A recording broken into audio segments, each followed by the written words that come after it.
just saying something about 1, 2, 3 of the guys on this coaching staff are kids that I used to coach in the junior high flag football program. All right, guys, let's go ahead and get started here. This morning we're going to talk about some offensive line techniques concerning pass protection. I don't care again what level you're at. This is one of the hardest things for offensive linemen to master, and I really think that not a disproportionate amount of time has to be spent, but you have to do the right. You have to have the right style of teaching. And what I'm saying is basically is this: I've taught it different ways over the course of my 27 years of coaching. I've taught it different ways. And each one, I sincerely believe it was the right method, the right way. And as I got a little bit more into the throwing game, more, I went to Michigan State, Kansas, we threw about 40% of the time. When we went to Michigan State, we, probably throw the ball almost 50% of the time. And I started really evaluating more what I was doing, how I was doing it, and it might have been responsible for helping me get a chance to go in the NFL and coach the offensive line. I don't know, because we did a nice job of pass protection, and I'm going to tell you part of the reason why. Part of the reason is I had a right tackle who's now playing for the New England Patriots, and a left tackle who's probably going to get drafted this year from Michigan State. So all of a sudden, maybe I was a little bit better coach because I had better players. But the fact, we weren't giving up very many sacks, and the quarterback was, very protected. And the quarterback had a great year, and he's kind of an average quarterback. He didn't make it, but he had a hell of a receiver, a guy named Plexico Burris. He would throw it up, and Plexico would go chase it down.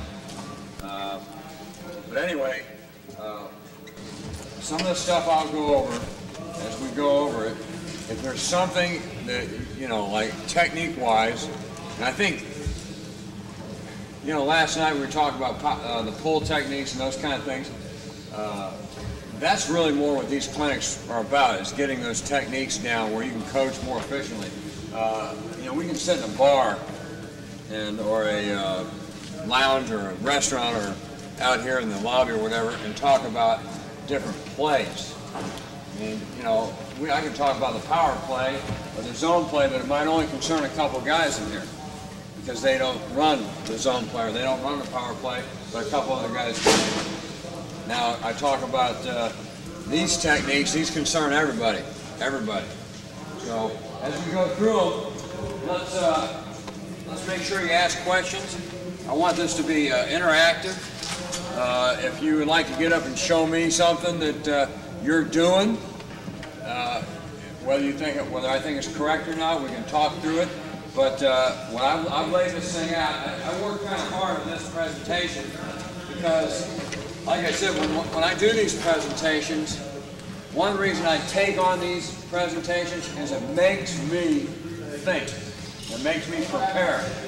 And too often times, if you don't get that opportunity to think and prepare, you don't do it. You end up watching a game on TV, or you end up, going to the mall. You just find something else other to do. Play golf.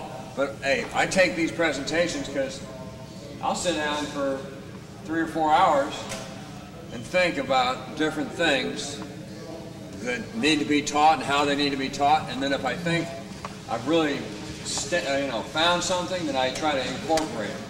Okay? All right, fundamentals of pass protection. It's really important that your offensive linemen understand these things, okay? A vertical flat back. What are we talking about when we say vertical flat back? What does that mean? Anybody here? Yeah, like you're sitting in a chair, you got a back to a chair. Your back should be in this position here, okay? Vertical, okay? Now I'm bending my knees, but right now I'm just telling you, hey, the worst thing you can have for an offensive lineman on pass protection is this. Absolute worst. Okay? Worst thing you can have is leaned over.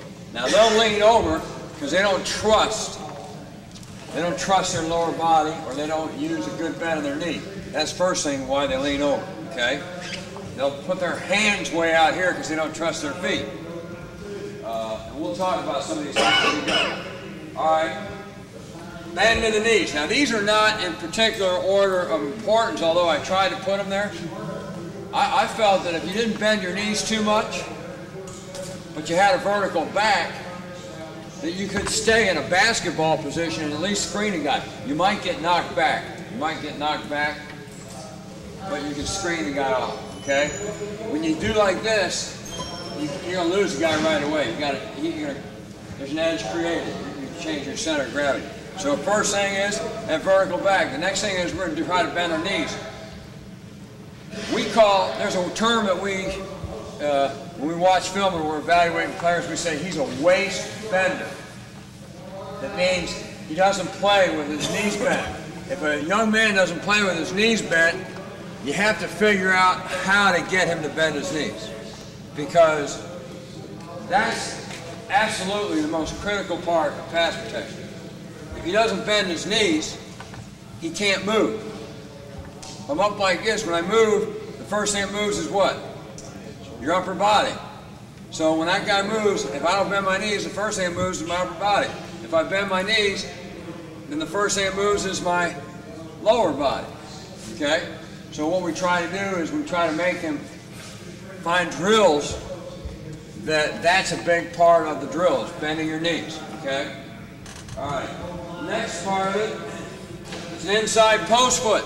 Now look, you can talk about pass protection all you want, but you better have him understand the importance of an inside post foot. When I say inside post foot, I'm talking about if this is my inside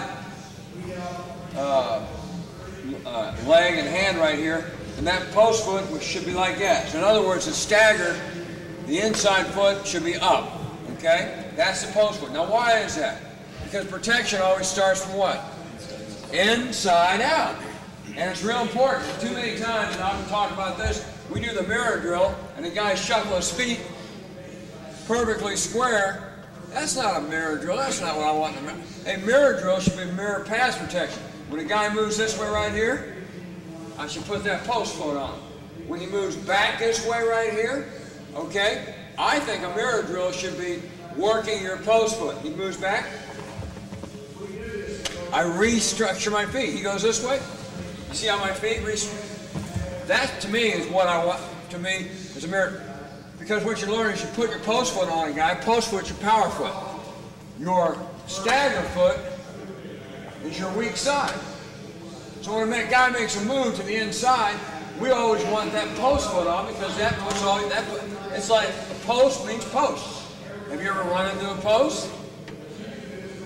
You can feel the difference. A guy runs into me right here, like that, he feels it. When a guy runs into right here, it's a soft edge.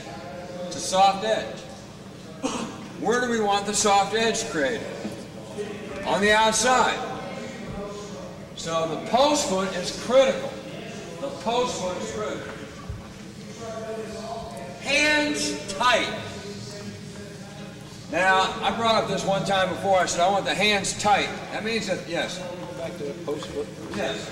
You're switching your post foot based upon what the defense. Well, yes. Now let me tell you. In the mirror drill, I want him to work his post foot. You want to switch it. I want him to work his post foot. Correct. Okay. I'm not interested in him just sliding his feet parallel, because you know they never do that. They never do that. Again, I always go back to, when do you ever want them just sliding their feet parallel like this? I don't want them to do that. I want them to be inside foot conscious. As a matter of fact, if you want to do the drill correctly, you tell the left guard to line up just like this and keep that post foot, but he can have penetration on the line to the what? To this side. He can never have penetration to the line to the right. That would be absolutely the best way to do the drill. The reason I make them switch the post feet, they don't do that very much. The reason I do it, okay, is because I want them to work their feet and feel the difference when they hit a guy, why they can stop a guy from crossing the line. When I got a post foot on him and I punch him, he doesn't cross the line. When I got a weak foot, he does cross the line, okay? Now we sit there and don't cross the line, stop with the punch. The punch has nothing to do with it. The punch is alternate to the footwork. It's alternate. So what do you teach your center if you got a side where you got a backer or snap hand? Snap hand. Snap hand will be his weak side, yes. And, yeah. So in other words, his snap hand, when he snaps that ball, okay. I'm going to tell you something. Here's something else I teach. He asked about the center position. I teach the centers to have a slight stagger.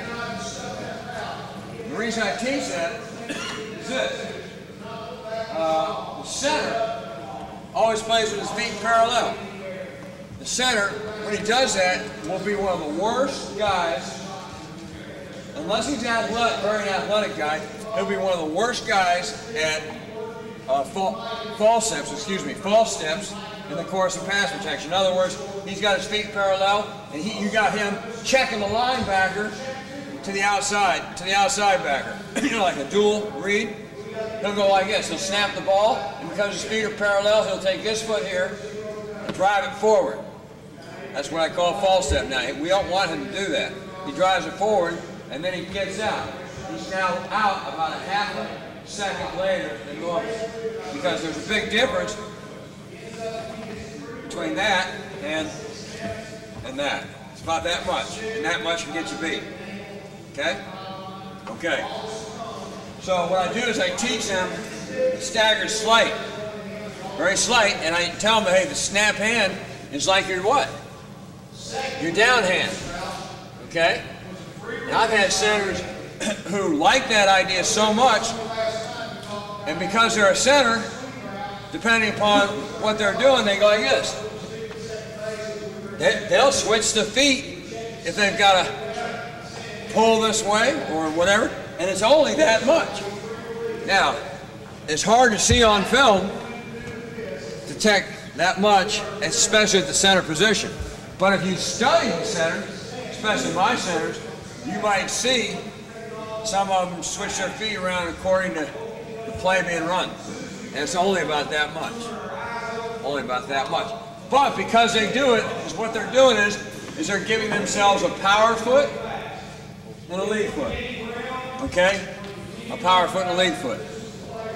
When your feet are perfectly parallel, it's very natural to one foot becomes dominant.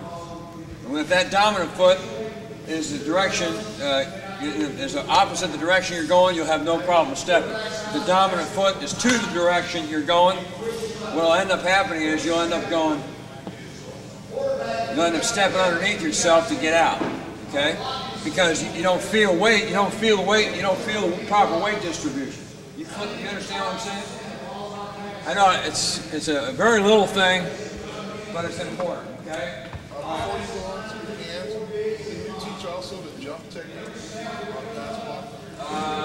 Yes, but it's primarily for certain types of pass rushers. It's not something I say, hey, this is part of our natural progression.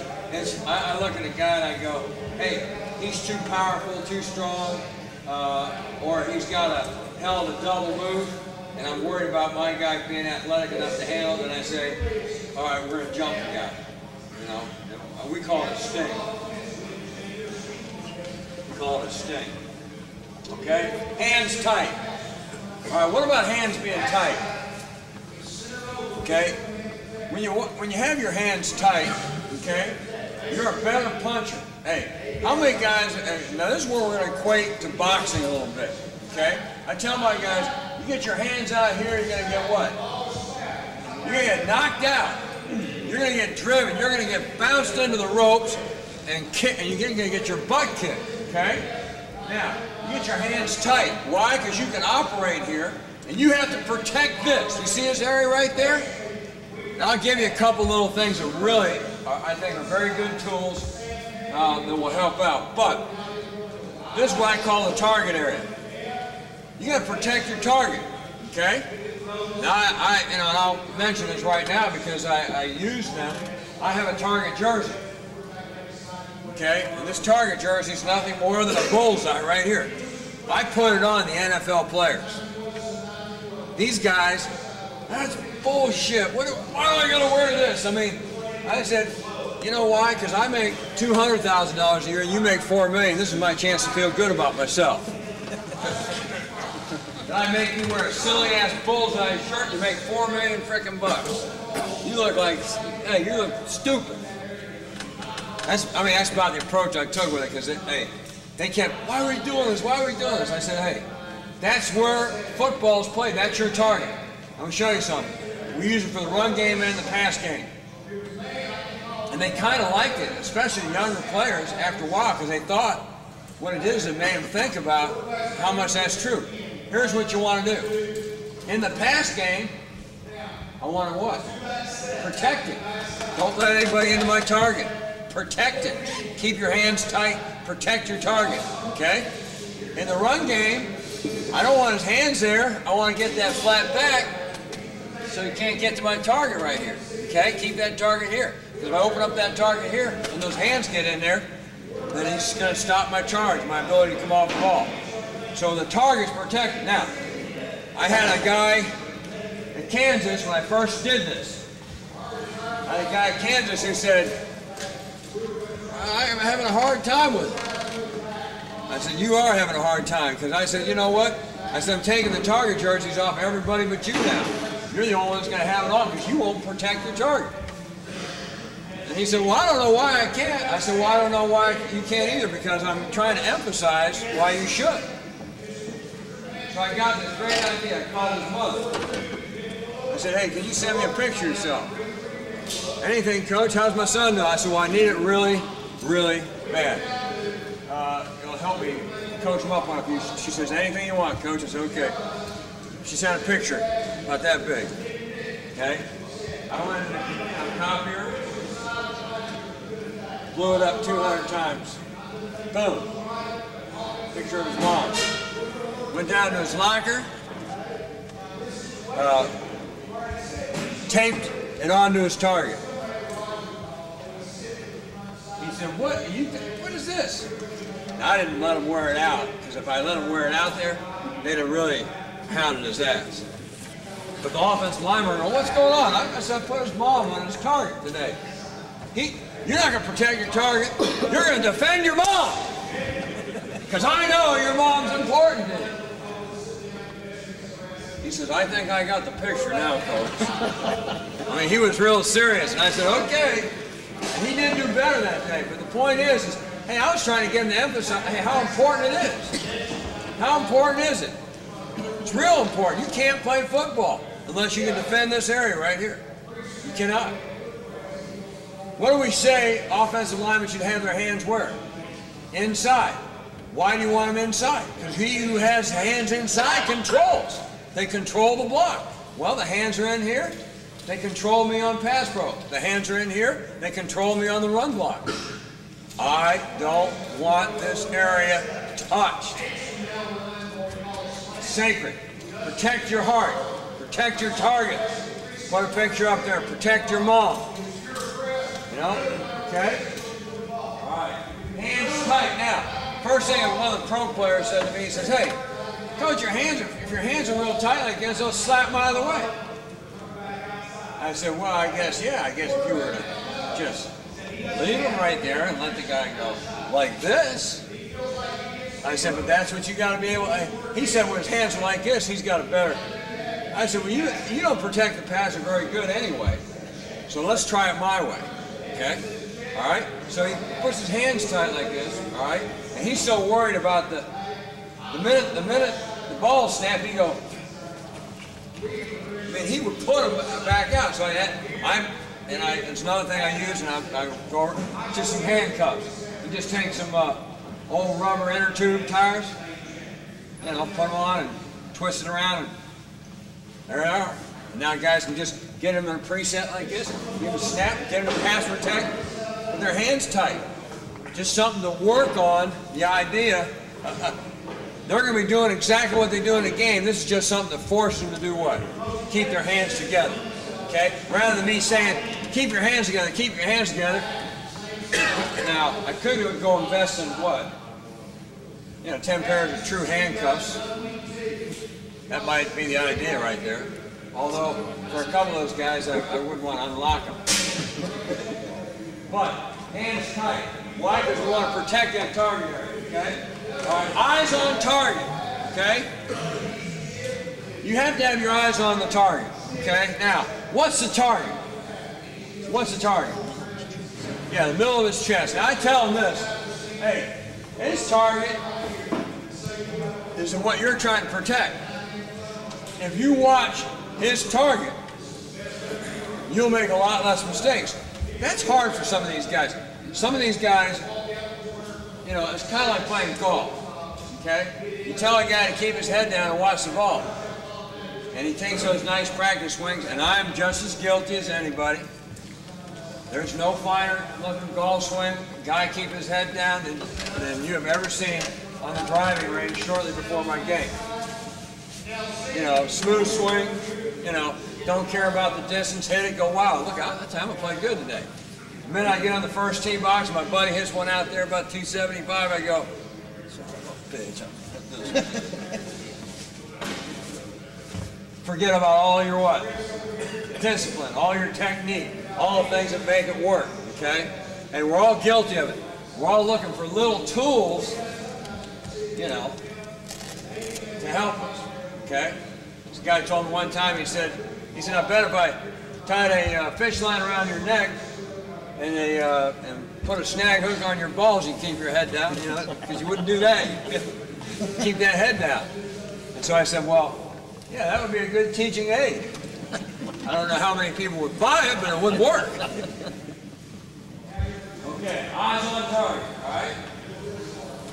Leverage to the quarterback. Let me tell you something. Hey, every time I talk, you'll hear the word leverage. Why? Because you cannot play this game without it. If you don't use the term leverage, you're wrong. It goes for everything you do, too. Getting in a car, getting out of a car.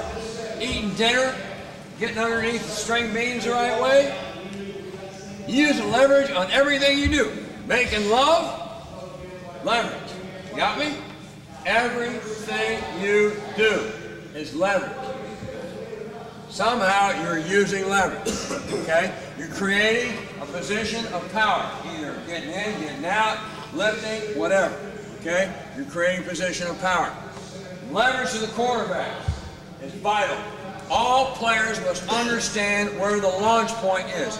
You must understand where the launch point is. And that is, I'll tell you something, that's amazing. I don't, everybody has a different way of skinning a cat. When I first got to the Lions, they asked me in an interview, they said, how do you call your three-step? And I said, well, we use scat protection, scram protection, auto protection. We have about 5 or 6 different protections, and I said, we use these protections when we want to throw a three-step using that type of protection. We say, quick scat, quick auto. That means what to the line? It's a three-step, still the same responsibility, same assignments, but everything's, it's a three-step drop now by the quarterback, okay? We use the term quick. Most teams just say, well, our three-step games are 90 games, or our three-step games are, 100 game, whatever it is. The reason in pro football we use so many different protections is there's so many different blitzes that we know what protections handle what blitzes. And so what we do is when we throw three-step, we don't want the quarterback hit. And we can probably make the game a hell of a lot more complicated than it is, because you could probably just gap protect and get away with it and run three-step drop. You probably could. But I think it's because we call it professional football, we think we got to add 9 more protections so that we can justify why I get paid and why the players get paid and why everybody else gets paid, I guess. But I don't think it sometimes is quite as hard as we make it, okay? And I think you do the same thing in college, too. And I'm sure in high school, too. After you put it in your system, you go, oh, now I got my system in, I'm going to add this, because I'm going to be a smart football coach. Hey, key to being a smart football coach, Coach Mason said this, and it's so true. It's not what you know, it's what they know. Because we will know a lot. We will attend the clinics, we will study the film, we will evaluate, but it is really not what we know, it's what they know. Find out how much they can know and do it damn good. Don't try to inundate it with as much as you know. Because I'm going to tell you something. The more they know is good if they execute it well. If they can't execute it, it doesn't make a damn bit of difference. But the most important part of this, what I'm talking about here, is they have to know where the quarterback is throwing the ball from. In other words, they must know to keep leverage to the quarterback. So in other words, if I'm the tackle, left tackle, and I'm pass protected, and it's a 3-step drop, then I'm going to, hey, and I got a guy to my outside, then I'm going to kick off a half a step. I'm not going to get deep. Why? Because I'm going to keep leverage to the quarterback, because I know the quarterback, and I don't care if the guy takes a wide rush, because I'm just going to put my hands on him and punch through him and drive him. Or I'm going to take, Coach said in this particular deal, I can take a short settle step and attack the guy because it's a quick game, and I want to keep his hands down a little bit. But because I understand it's quick, I understand how to protect the quarterback better. Because I understand it's 5-step, I understand how to protect the quarterback better. Now, some people are going to get in here and talk to you sometimes about 5- and 7-step drop, okay? Let me tell you what I think about 5- and 7-step drop. Hey, you can go 5 steps, you can go 7 steps. I don't think it's that important for the offensive lineman to know whether it's 5 or 7-step drop. I really don't. You got to protect the quarterback, you got to get to an intersect point. You get the intersect point, you protect the quarterback. Hey, the difference is about that much. It's not a lot of difference, okay? Because what do you tell the quarterback to do when he feels pressure? Step up. If you got a quarterback that drops and doesn't step up, the problem's with the quarterback. It's not with the offensive lineman. The problem's with the quarterback. What you want to be able to promise your quarterback, your offensive coordinator, your head coach is this. You can drop, get to that point, and you can step up and step up and step up. That's what you can tell them. Because we are going to keep leverage to the quarterback, we are going to protect the inside of that pocket, and anybody that threatens will threaten to the outside, and we'll try our best to push them out by. Your job is to field pressure and step up and step up. And even if you don't, get a natural rhythm of set, don't see it, step up. Why? Because that's where the pressure is going to be. Why? Because that's where we're going to allow it to be. We're not going to allow it on the inside post foot. Inside post foot is going to be there. It's going to be there. Okay? Not going to allow it. All right? Now, we're going with that premise now. And I'll cover a few other things here. All right, no edges. Okay? Now, this doesn't really hold true for for tackles. Tackles are going to have edges by the nature of where they line up. They line up on the outside, and the guy's going to take an edge out there, okay? All right, and he's not going to be able to keep the guy from getting an edge, is he? What he's going to have to do is get to an intersect point and pick him up. But for the center and the guard, we try to tell them, no edges. No edges. And if a tackle has a 5 technique like this, I don't want him creating an edge. Like backing up and like giving him a double edge. I want him now to set into a cover-up position, favoring the inside eye, okay?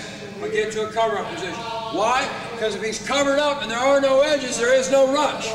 If there are no edges, there is no rush. The guy's got to literally come through you to get to the quarterback, which is the ideal thing. If there are no edges, there is no rush. Okay, now, like I said, that's not true for tackles, because tackles, what's my man here, Jeff? Ray can get out here. He can be lined up out there. He's already got the edge by alignment.